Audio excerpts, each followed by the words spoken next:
Hi, this is Tim of the 1916 Company. Welcome and thanks for logging on. If you love this watch, email me, Team Mosso at the 1916company.com for purchase pricing and availability questions concerning this watch. Today, something we do not often encounter. This is the Vacheron Constantin Overseas Chronograph of the first generation. This is the 49140. This is a model that launched in 1999 and was built through 2003 before yielding to the second generation Overseas and Overseas Chronograph in 04. What makes this unusual is not only is it less common than the standard automatic, but with a full factory bracelet and yellow gold, it is an exquisite and rare encounter, even by my standards. So the watch is massive. Let me impress that upon you. 258.6 grams. For those of us in the old colonies, that is well over half a pound. So while it is not a big watch, it is a massive watch. This is a lot of gold. 40 millimeters in diameter. One of its best qualities is just how thin it actually is. It's 12.7 millimeters thick.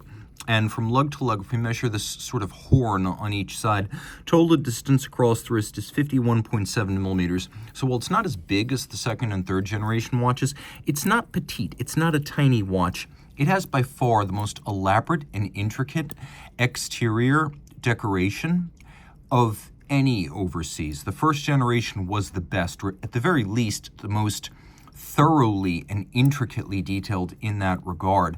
All of these links are beautifully nuanced, almost too much so.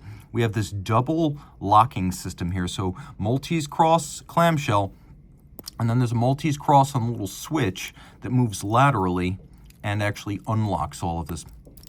So taking a quick look at how this works, you can see we have ceramic spring-loaded pin snaps in here so that the material itself cannot be worn down by the clamshell, so the tolerances will remain snappy over time. We got that Maltese cross on the release switch internally. Now this is an incredibly intricate clasp. You can see it open, closed, polished.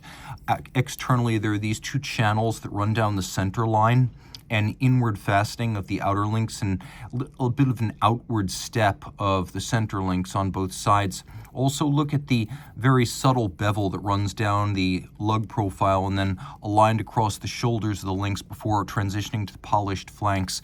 Taking a quick look, you can see that back in the first generation of this bracelet, they had some intermediate sized links built in. So for example, right here, you could see that if you find yourself in between sizes, you can use the intermediate size link to fine tune. On both sides, we do have removable links, and quite a few of them. It's not every link removable like later models, but quite a few are. Now, one of the elements that's really above and beyond here is that what we've got is a lot of gold for the size. Again, 258 grams.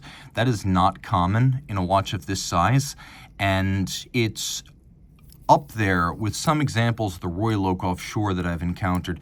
If you've ever held a full steel, full bracelet offshore, you know how substantial that feels. This feels comparably substantial.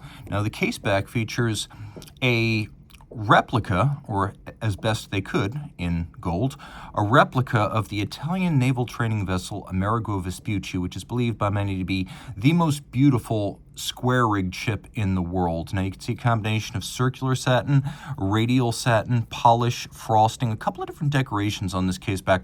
And you can see where the screws are fixed. We have this Maltese cross-like motif that embodies the logo of the company. All this is 150 meters water resistant, which is really quite a bit for a watch that is equal parts sports watch and dress watch, full yellow gold with silver dial. It is quite formal by the standards of an overseas. All the crowns are screwed down. You can see once again Maltese cross logo on the crown, and then it is also echoed in the design of the bezel. The outer bezel, or the top of the bezel, and the outer faces are all polished, and then the recesses are vertically brushed, so you can see that there. Case flanks are polished. The bracelet's held on by screws and bars, which is very reassuring as it keeps the bracelet fixed to the case. You don't have to worry about spring bar issues here. And it's drawn on the language of the 222 from the 1970s when Dino Modolo and Vincent Kaufman designed the first overseas in 1996. The company was coming out of the era of the Fideas, which was a very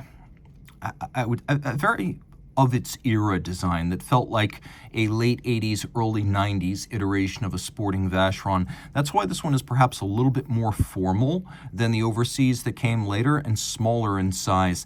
It's taking elements of the 222, blending in a little bit of the design ethic of the Fidias and coining something original in some of these Overseas cues.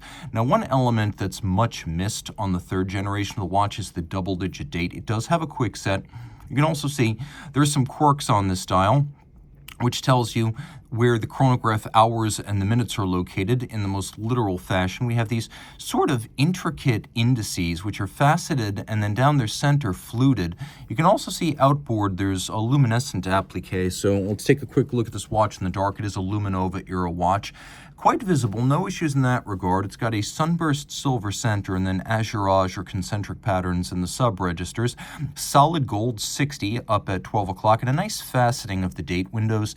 They're not sheer, ugly vertical cuts through the dial. We also have a sort of concentric patterning outboard for the seconds and minutes. So it's a well-balanced dial, and you can see that it really does have more balance than the big eye profile of the second generation, where the minutes register became significantly larger relative to the other registers. Inside, we've got a Frédéric Piguet 1185. It was used by the Overseas in its first and second generation, also by the Audemars Piguet Royal Oak chronographs right up until the modern era. It's a Blancpain movement, essentially, as Frédéric Piguet and Blancpain have been twinned since the 80s. It's a fine movement. I believe Vacheron calls it 1137. Automatic winding, unidirectional action, 40-hour power reserve, 3 Hz beat rate, 37 joules, 5-position high horology style adjustment. It has a quick set date, though it doesn't have a hacking seconds function, but it's got a vertical clutch and a column wheel action. The column wheel function selector, making the feel very crisp and positive. And then the vertical clutch, ensuring that the chronograph engages with 0 jump or stagger, a very precise, seamless system that also makes it easy to run the watch in chronograph mode full-time without any additional hazard to the movement. That's one of the advantages of a vertical clutch. So if you love this watch, keep in mind, Gen 1 Overseas Chronograph, full bracelet, full gold.